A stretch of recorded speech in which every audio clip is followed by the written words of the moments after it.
welcome to A Balanced Life with Dr. Jacquie. I am always excited about the days that we gather together so that we can talk and learn from one another. As we are continuing to talk about what it means to be a caregiver, I know many of you have found the task to be daunting, and it really is. I've been in that space myself, and each and every day I'm reminded of how strong I am, how vulnerable I can be at times, how transparent I need to be at other times. And today will be no shortage of bringing you individuals who can not only pour into your life, but will also give you directions, tips, guidance, opportunity to really explore what are you made of. Sometimes we just are unsure how we will handle some of what life unexpectancies bring to us. Today, we are going to be joined by our contributors, Dr. Tierney, Stacey Owens, and Pastor J.T. Johnson. But we also have two special guests in studio today, Dr. Terry Witt Bailey and Levita Marshall. And I am so excited for each of you to get to know them, to learn more about who they are and how their stories can not only inspire, but cause you to find a way to live a balanced life. Hey, everyone. Hello. Hello. Hi. I am so excited to learn from each and every one of you today. And, the reason that we're here is to really sit and talk and discuss and to share stories about how do each of you individually and within your family guide or get to a place of guiding through caregiving. I know that it's not easy. And so what I'd like to do today is, just be able for you to say who you are, what you do, and what caregiving has meant to you. And then I want to do a little bit more of a deeper dive, simply because that's just where we are in this season between breast cancer, dementia, strokes, other illnesses, sudden onset accidents. We just don't know what life will throw at us. But I know that when we dig down deep, we can find the strength that we need and the courage, but it's not always easy. Pastor JT, I want to start with you because in your profession as a pastor, I know that you're always talking to individuals about what life looks like on the other side of caregiving. How do you help people identify what it means to be a caregiver? Wow. Thank you, Dr. Jacquie. I honestly believe as a pastor, kind of, sort of, I'm a caregiver. Because you would be amazed how many times I've had to be in a space with a family who has had life dropped at their doorstep unexpectedly. Just a real world analogy. If you wake up in the morning and the meteorologist knocks it out the park and says that it's a 70% chance of rain, and it actually rains, and you bring an umbrella, you're prepared. But that day that you wake up and you miss getting that, and you're out and the sun is shining, and you're expecting everything to be a breeze, and then out of nowhere a cloud comes, and then a storm comes and it catches you, and you aren't prepared, it seems like that day is ruined. And oftentimes that's what happens when life comes. It comes unexpectedly. And as a pastor, I've had to deal with some people in some of their worst moments. I love the celebratory moments, but I believe it's those moments when we're down, when we're low, that we are, my profession, I believe that I'm tapped in to be who God has called me to be. Because I think it's one thing on a Sunday morning to stand and open up a text and preach a good message. But life normally happens at 11 o'clock on Sunday. Life normally happens after the benediction is given. And so to be able to be there and to encourage them and motivate them and push them, because oftentimes when you're in a position of being a caregiver and having to help someone through, and not just physical caregiving, because I know we'll get to that at some point in this conversation today. But there's a lot of people who have to deal on the other side of grief, on the other side of a divorce, on the other side of an unexpected death. So caregiving holistically, you have to have a great circle, a great village that can help the person that's giving the care. Because if not, you'll in turn be a person that's needing the care being given back to you. That's such a right word for right now. Oftentimes the tables can turn and you end up needing caregiving yourself. Stacey Owens, what does being a caregiver mean to you, or being in a caregiver light of life? Hmm. I was sitting here thinking while Pastor JT was talking, in terms of defining caregiver, I feel like I've been a caregiver all my life, even when I was young, in teenage years, when I used to just help my older siblings with their kids. It started there when they would have you babysitting and helping with the things that they needed going on. And then moving into, the capacity of having my own children and having my son to experience his bout with cancer and his different diagnoses that he received as he was growing up.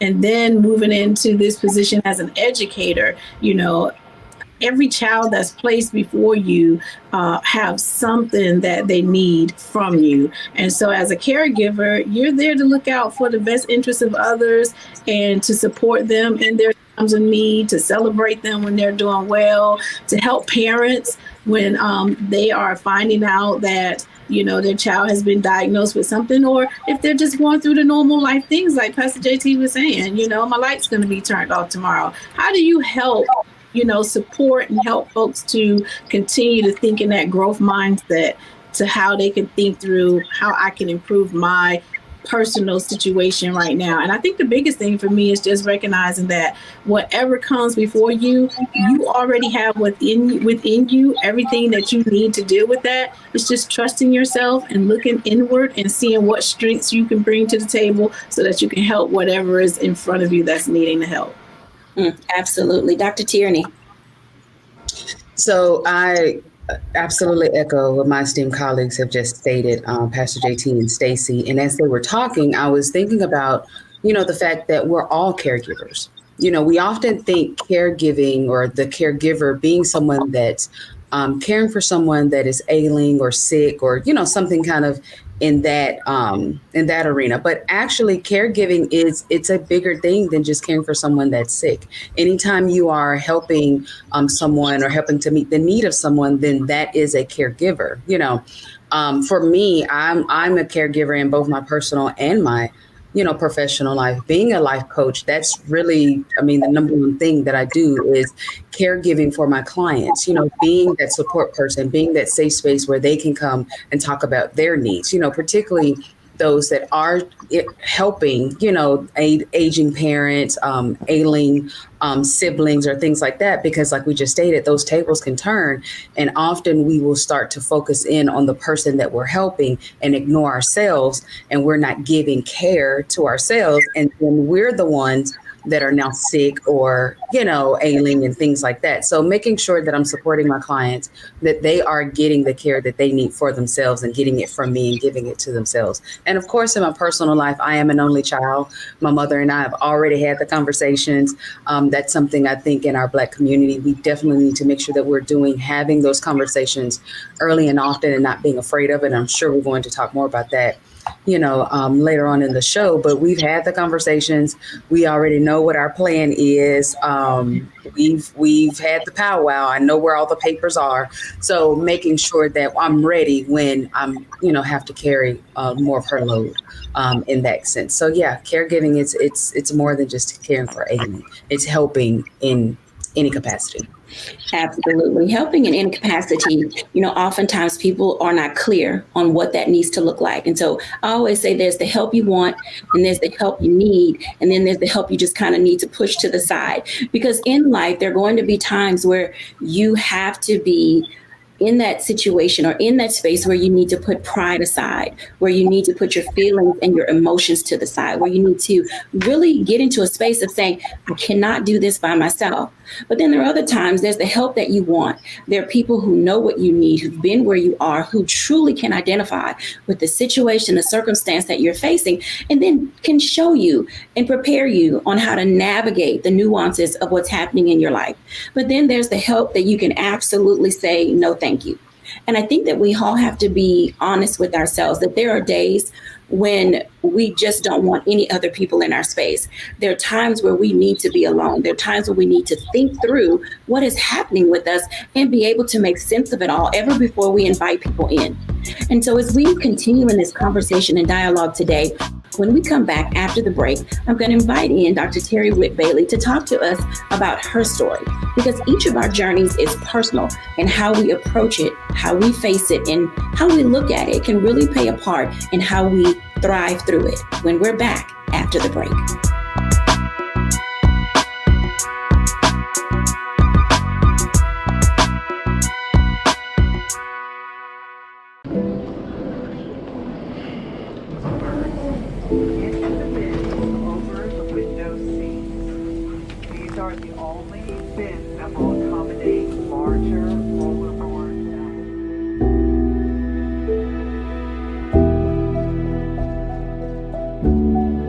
Put 10 in here? 10, and you don't come out till you die. And you eat him, you eat 10. Oh my God. So what?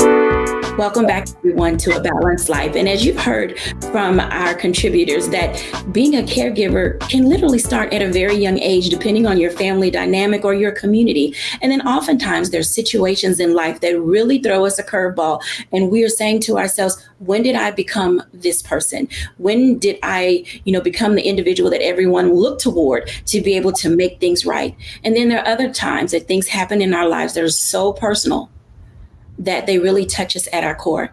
I'm excited today to talk to Dr. Terry Witt Bailey. She's going to tell you all about herself and the work that she does, but also share with us her personal story and journey as a caregiver. Hey, Dr. Terry. Hey, Dr. Jacquie. Thank you so much for inviting me to tell my story. I currently work for a nonprofit. I'm the vice president for a nonprofit in Indianapolis, Indiana. And my story goes back about 7 years now.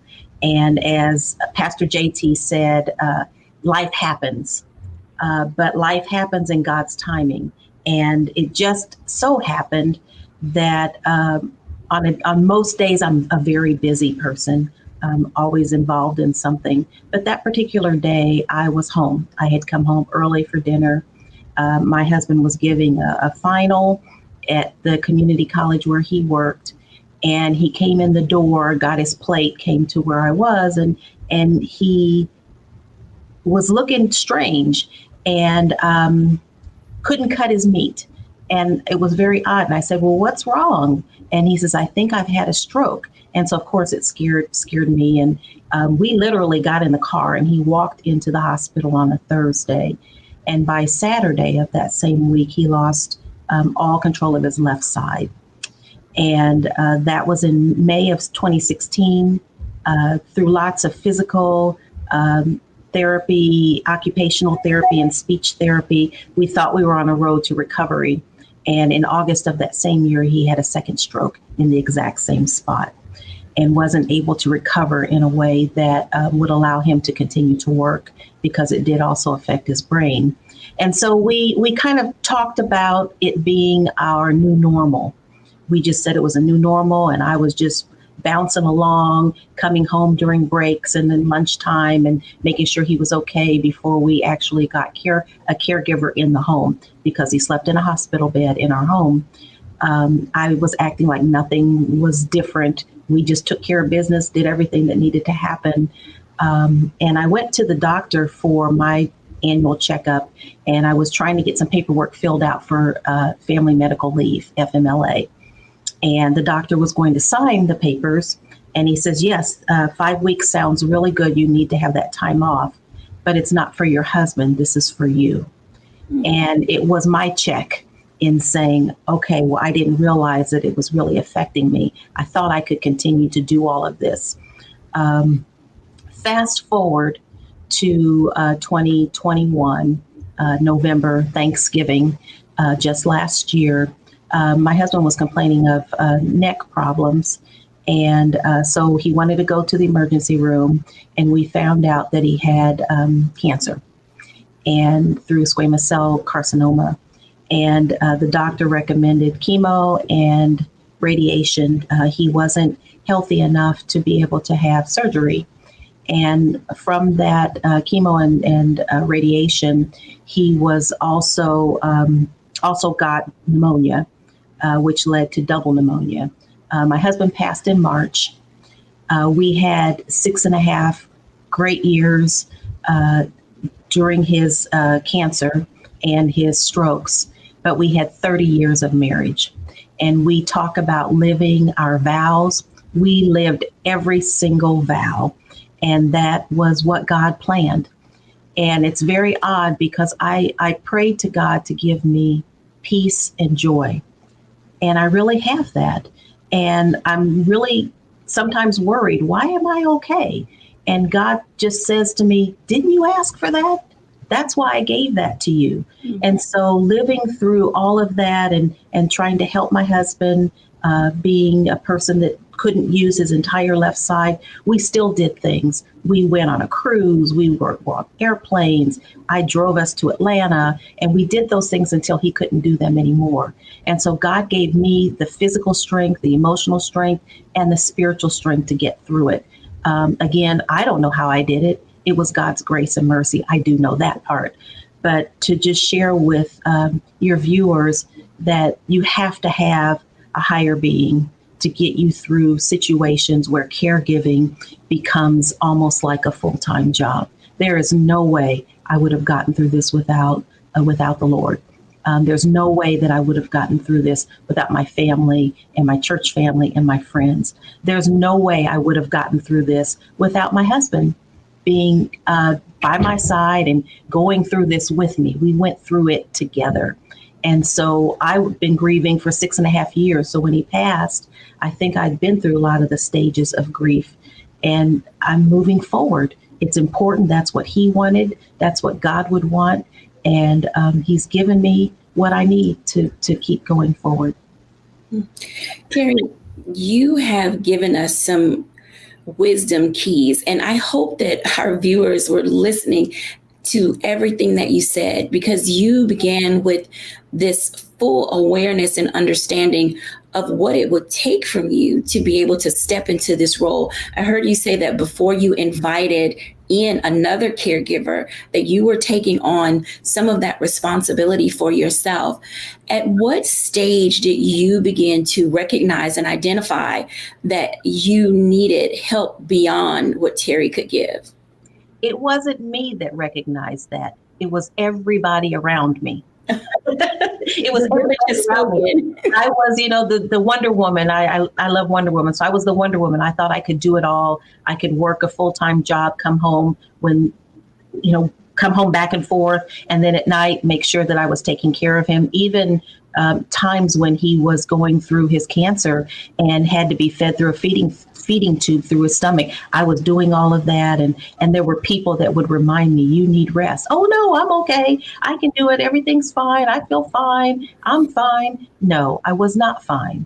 But I didn't realize it. There were the people that were closest to me and my primary care doctor that helped me to realize that I'm not superhuman, that I'm human, and that I needed to have the help of others, especially those who are professionals and those who loved me and my family, to help to step in and to allow me to sit down. Now, one other thing that did happen was I broke my hand one Christmas about 5 years ago.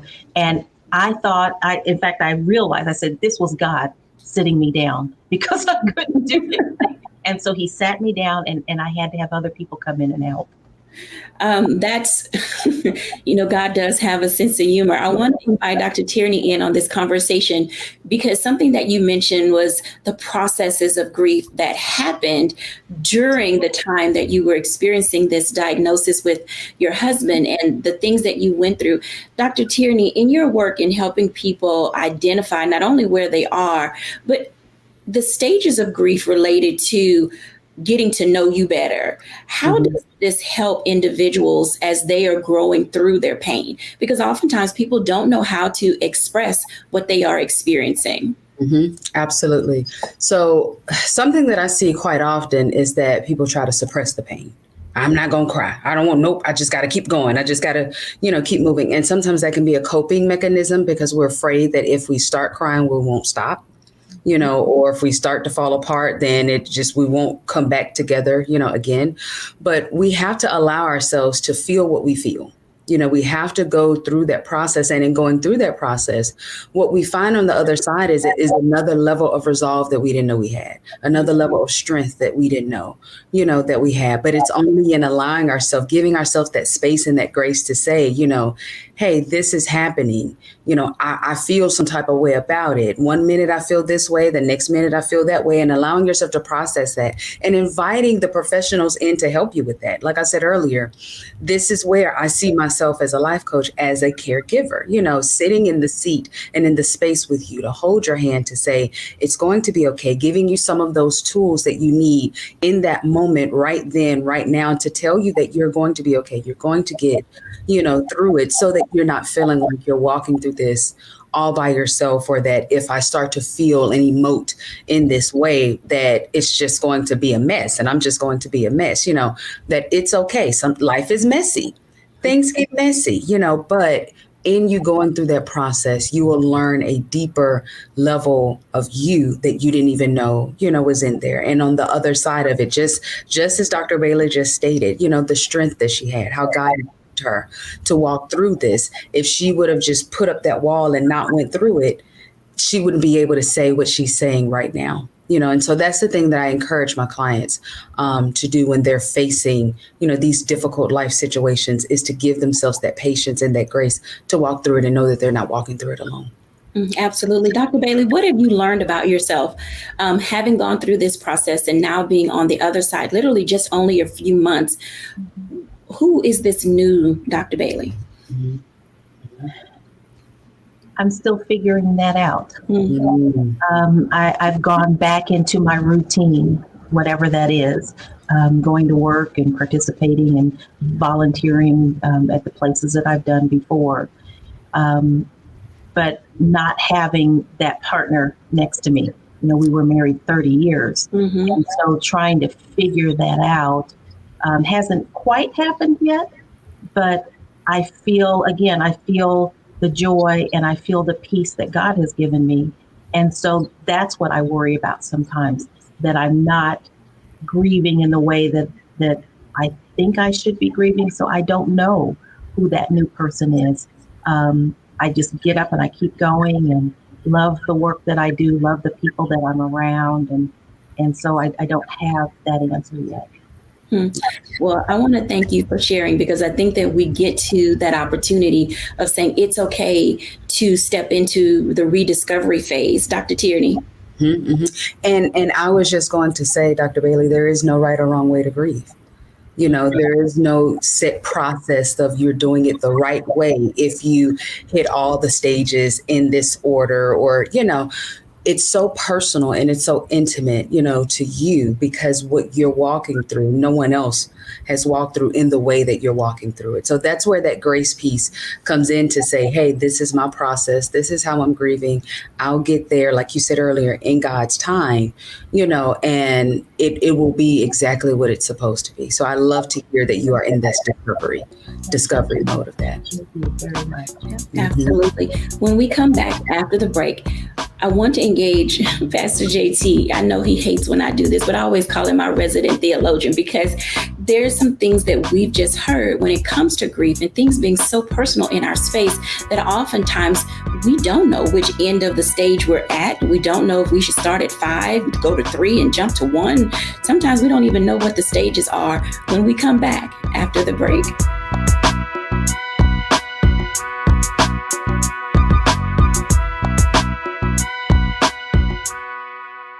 I'm Deborah Owens, America's Wealth Coach, and my new show, Get Wealthy, focuses on the things that your financial advisor and bank isn't telling you, but you absolutely need to know.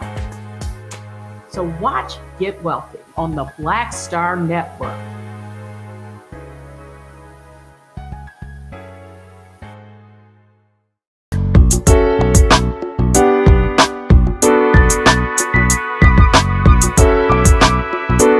Welcome back, everyone, to A Balanced Life. And as you can tell, being a caregiver requires all of you to be all in at all times, whether you're upside down, right side up, or flipped all the way around. Sometimes we just get in there and do it because that's what is required of us, or should I say that's what people expect from us. I want to talk to Dr. JT for a moment because Dr. Terry mentioned something related to this grief process and where we may find ourselves in it. And to be quite honest, it's a lay-side moment because when you're in the middle of grief, you don't know whether you're coming or whether you're going. Pastor JT. Yes, ma'am. It's, I heard so much.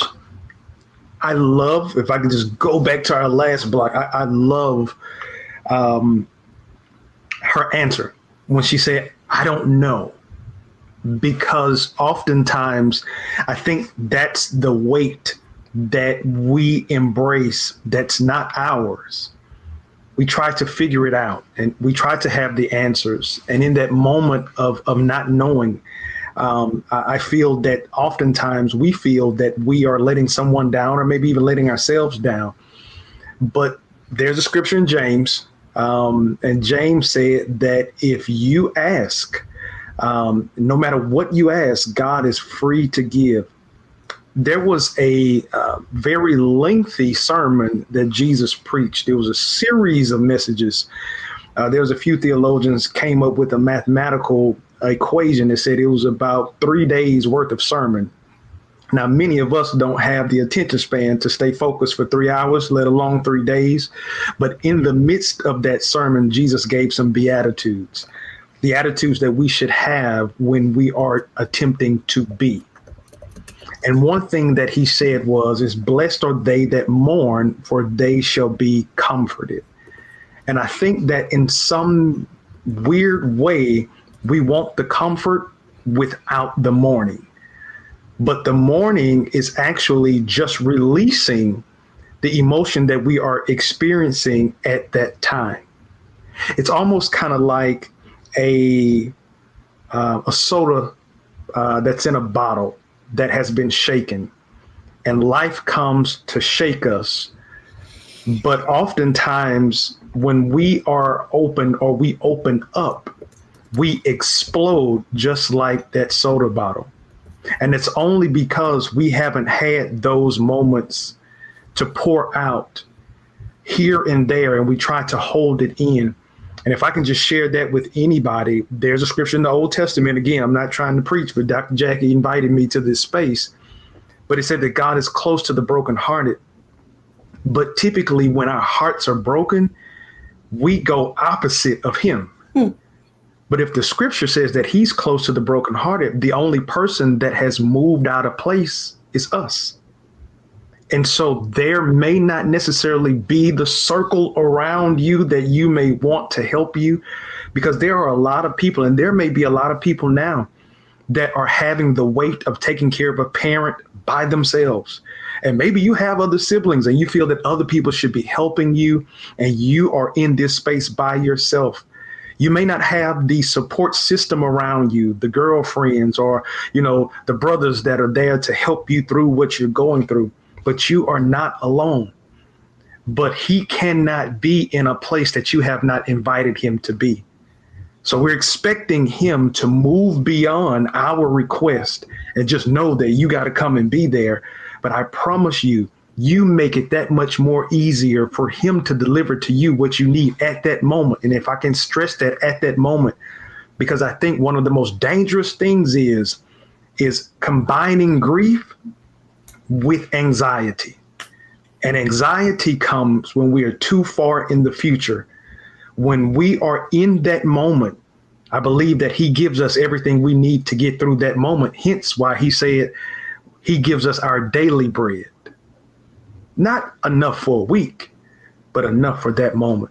And if we can take life moment by moment, and whatever that moment is, He has what you need to get through that moment. So if that moment is a moment where you are angry, even the Bible said, be angry, but sin not. Have that moment.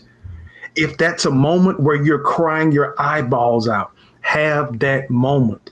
Because whatever the moment is, you have a God that has all you need to get you through that moment and beyond. Thank you for sharing that. And I'm going to tell you, you have no idea that this is a perfect segue for us to talk to our next special guest, Levita Marshall. I am over the moon about her joining us today because to me, I tell her all the time, she's a unicorn.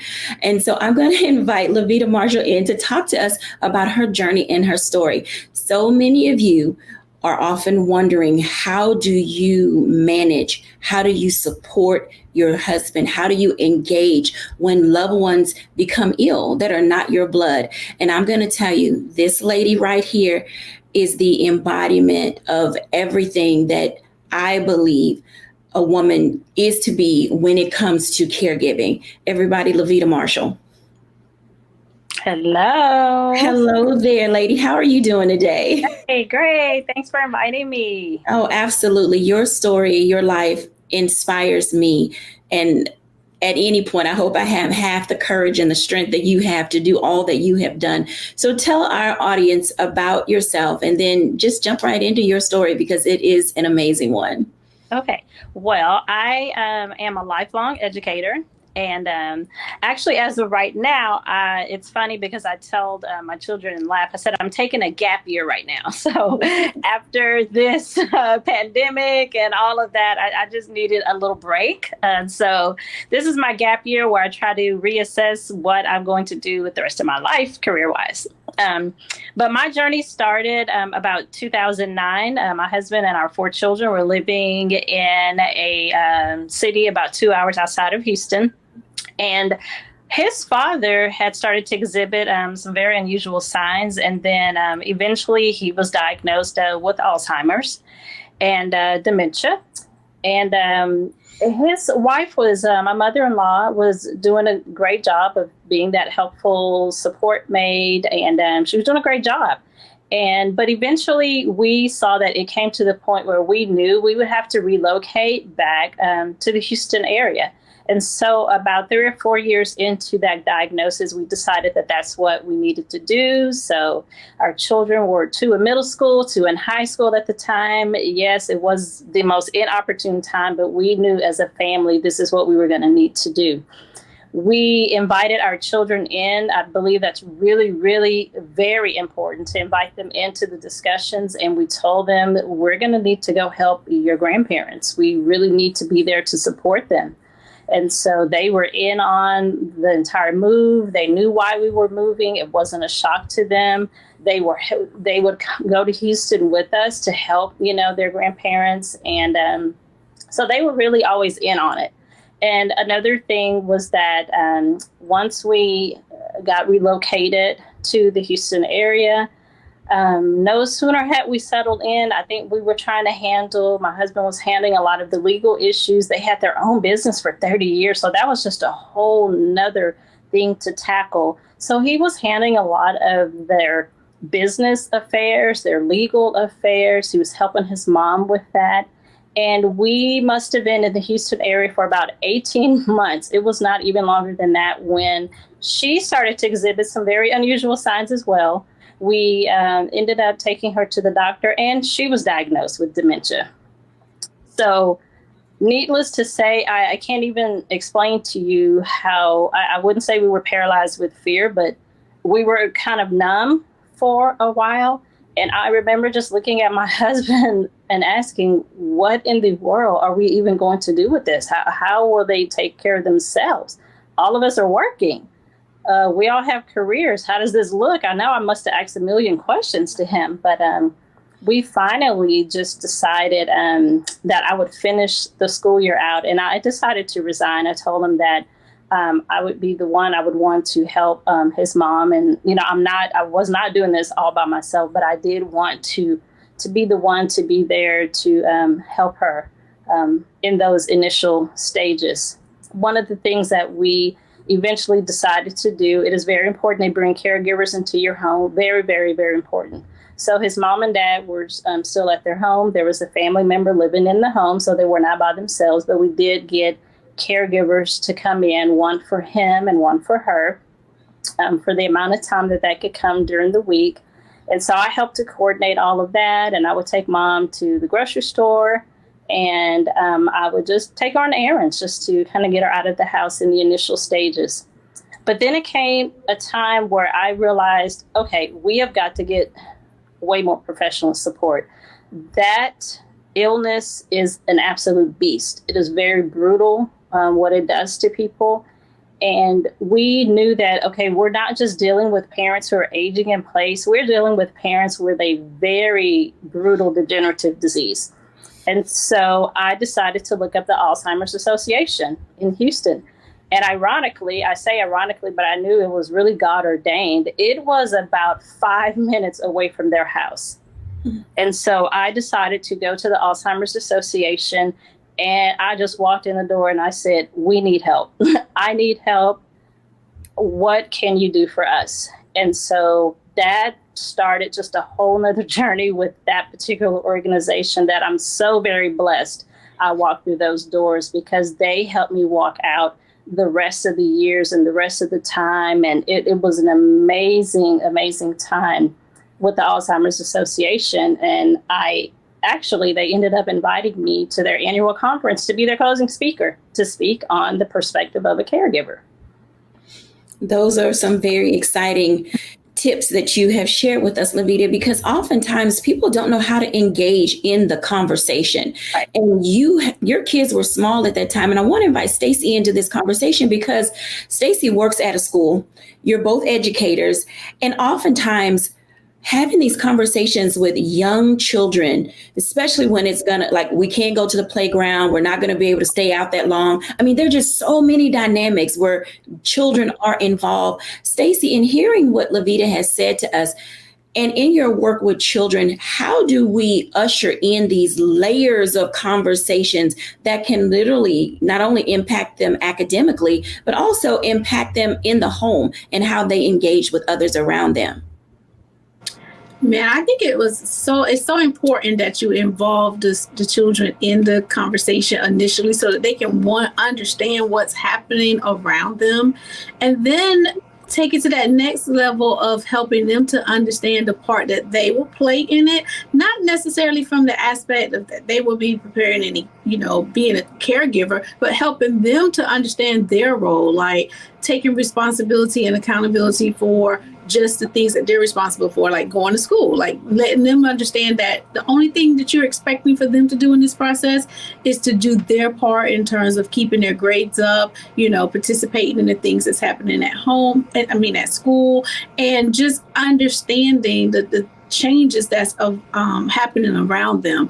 I think it's key too that we make sure we monitor and don't allow them to get lost in this space. I know when I was being the caregiver for my son, it was important that although my daughter understood what was going on, it was still important that I sort of carved out that time and space for her so that she can still do the things that she enjoyed doing and she didn't become isolated because of what was happening in the home. And I think it's awesome that when you use the support groups, finding support groups even for the children so that they can understand what is happening and how they can partake in themselves. But I think just making sure that the child understand that the only expectation that you expect from them at this time is for them to continue to grow healthy, be a child, do the things that they're supposed to do while understanding the changes that's going around them. I think that's key.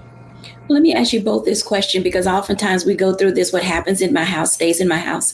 And kids oftentimes, as you said, do get lost in the shuffle because they haven't told the school. The nurse doesn't know what's going on. And so when a child is exhibiting some of the anxiety that's happening from the home at school, Lavita first, when is a good time to talk to the school about what the family is experiencing?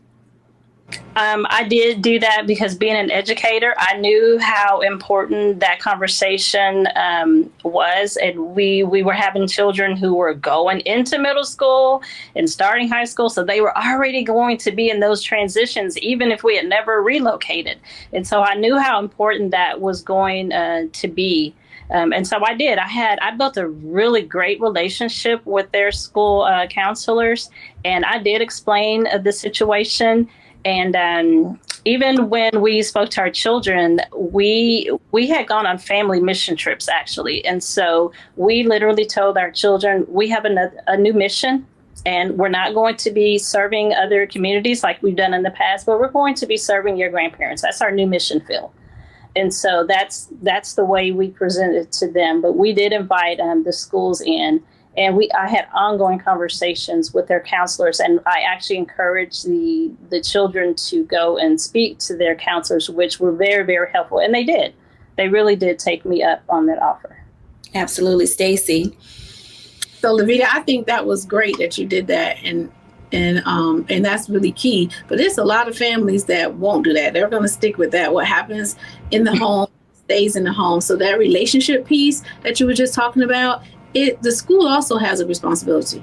I tell my teachers all the time, we have to build relationships with our students, and we also have to build relationships with our parents. But the relationships that we build with our students need to go beyond just the relationship that you have with them academically in the classroom. You need to know your students beyond the classroom, because if you know them beyond the classroom, then when those kind of changes take place, you will recognize the change in behaviors. And once you start recognizing the change in behaviors, whether they're tired, withdrawn, feeling anxiety, showing grades dropping, whatever, now we have a due diligence as educators to try to figure that out and not just assume that it's just a child doing a child thing. We need to, in those relationship building pieces, see what's happening. So if they don't bring the information to us, we can go and create that safe space of finding out what else is going on with the child that can be providing the changes. Not for it to be in a punitive space, but just in the space of, now that I know this, how can I support it as an educator? So I think it goes both ways. Yeah, absolutely. Absolutely. When we come back after the break, we're going to talk about that very thing. How do we all move forward when we're back after the break?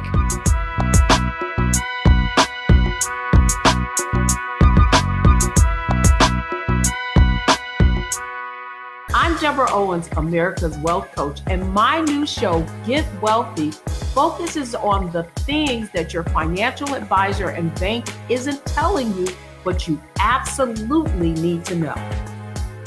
So watch Get Wealthy on the Black Star Network.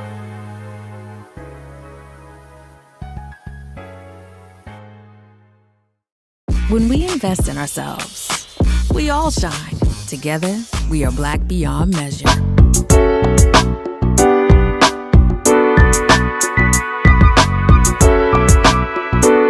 Welcome back, everyone, to A Balanced Life. And as you can tell, caregiving is everybody's responsibility, from the youngest person to the oldest person. There's all a role that we can play.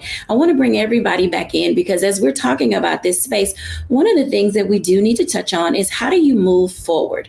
Moving forward isn't always easy, but it's one of the things that has to get done. When you all think about everything that we've talked about on this show today, from the youngest to the oldest, from whatever stage you jump in and help, moving forward is the name of the game. And oftentimes it's not easy, and people get into this space of what we call being stuck. So I'd like to ask each of you, how did you, if you happen to have gotten stuck, get unstuck? Because I don't think that people fully are aware that it's a real thing, and we all fall into it from time to time. I'm going to start with Terry. Well, I have to say that it's really important to just take a step. Just getting unstuck just means, to me, getting out of bed, making a bed, taking that one step. Because there's some days when I can do everything that's on my calendar and don't feel anything, I'm good. Then there are other days where I feel like I can't get out of bed.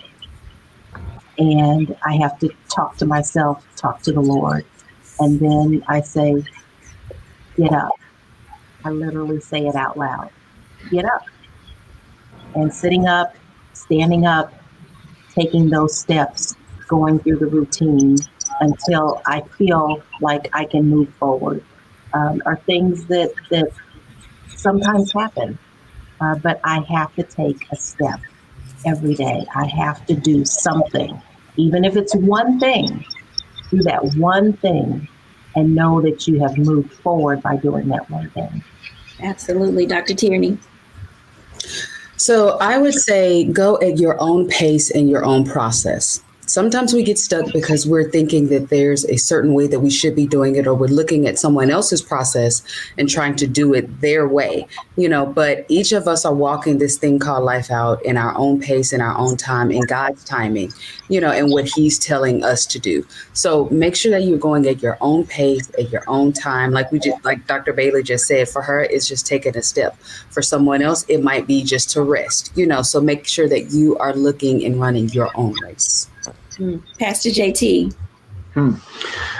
Okay, so I see it two ways, and I got two things that helps me. The first thing, I believe that my life is not my own. I am God's servant, and I see myself as his representative here. So in those moments where I feel that I'm getting stuck, that's the moment that I talk to him even more. So I keep my communication with him. And then I do what I think a lot of us fail to do is, I take jump shots, not basketball shots, but I do what the Bible said and cast my cares on him. Because the moment that I'm getting stuck, I'm caring about something too much that may not have anything to do with my future. So I put that on him, and it gives me a little movement to keep going. Absolutely. Stacy. Well, I'm going to just add to or extend what my colleague said by saying, stay in love with yourself. Remember what you enjoy as well, because I think often when we start getting stuck, it can be because we're overwhelmed and just overburdened with the things that we're working with. And the first thing that we'll walk away and put down is the things that we want to do for ourselves. And so to get unstuck, I know for me, I had to think about, what, Stacey, you enjoy painting. You enjoy reading books. Can you take a break from this and do the one thing that you enjoy doing so that it can recharge you and give you the energy so that you can take that next step? Absolutely. Lavita. Well, the word that comes to me is grace. We had a decade-long journey with my amazing mother and father-in-law, but the word that comes is grace, because we had to learn to extend grace to so many people, and then also to extend it to ourselves. There was a lot of self-condemnation. There was a lot of, negative self-talk, and did we do the right thing? Oh my goodness, did we mess this up? And we really had to learn how to extend so much grace to ourselves that we were on the right path, that we were doing the right thing, and that helped us move forward. I can truly identify with each of your sentiments. My sisters and I went to the same thing when we were taking care of our mother. And I'll have to say that I would say the word for me would be patience, because I know my sisters, at least I thought I knew my sisters. And then when we started working together on something so important to all of us, we literally had to learn each other over and over and over again, because our thought patterns were different. How we thought my mom should be cared for were different. But when we got into that space of saying, she leads from this place of strength, and this sister leads from this place of strength, and then I lead from this place of strength, it showed us that we were able to shore each other up on the sides where we were weak. When we come back after the break, I'll give my reflections.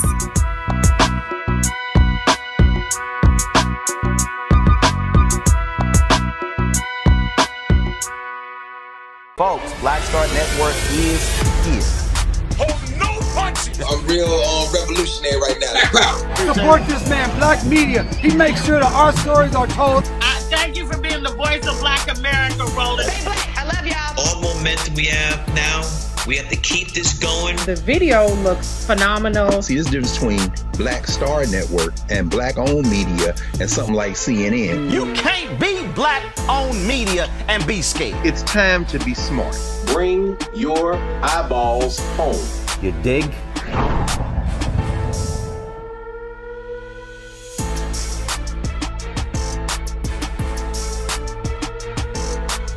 When you talk about blackness and what happens in black culture, we're about covering these things that matter to us, speaking to our issues and concerns. This is a genuine people-powered movement. There's a lot of stuff that we're not getting. You get it, and you spread the word. We wish to plead our own cause. Too long have others spoken for us. We cannot tell our own story if we can't pay for it. This is about covering us. Invest in black-owned media. Your dollars matter. We don't have to keep asking them to cover our stuff. So please support us in what we do, folks.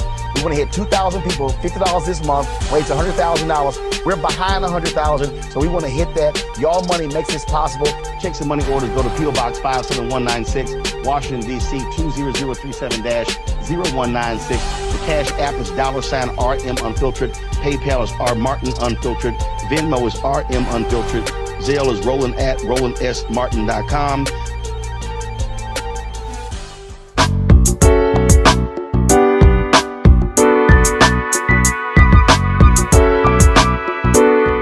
Welcome back, everyone, to A Balanced Life. And wow. I will tell you that this has been an emotionally charged opportunity because it literally just took me back to the time that my sisters and I were caregivers for our mom. But as I already stated, being in that space and learning so much about myself and learning more about my mom, it gave us an opportunity to literally grow. It is true that you do not know how strong you are until you're put into a situation where you have to show strength. So I will say, as we are moving forward and as you're going through or moving past or in the post part of whatever it is that you have faced, give yourself grace, love on yourself, seek God, or as we always say, not everybody who watches this show is Christian, but you believe in something.